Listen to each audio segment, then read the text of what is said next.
If you borrow money from a bank, these guys charge an interest. And more often than not, they charge compound interest. What does that mean? Let's look at this example.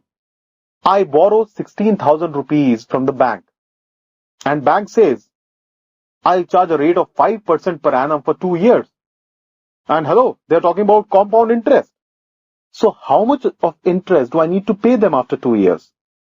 Initially, the principal is 16,000. Rate is 5% per annum. So what happens in the first year?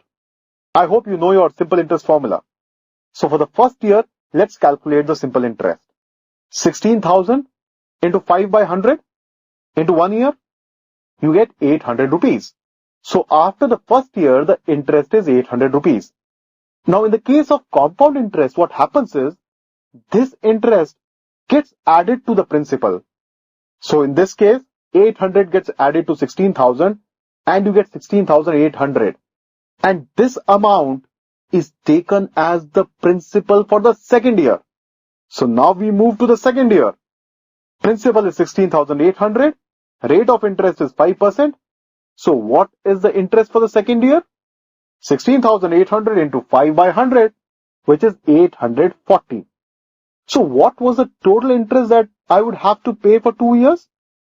800 plus 840, which is 1,640. So this is the total interest, the compound interest that I will have to pay the bank. So what is the total amount that I'll have to pay after 2 years? Remember, the principal was 16,000 and the interest 1,640. Add the two and you get 17,640 is the amount I'll have to pay. So I paid an interest of 1,640. You know something? Had it been simple interest instead of compound interest, I would have had to pay lesser. How? What would have been the total interest in that case? Simple interest formula, 16,000 into the rate of interest 5 by 100 into 2 years. That gives you 1,600 rupees.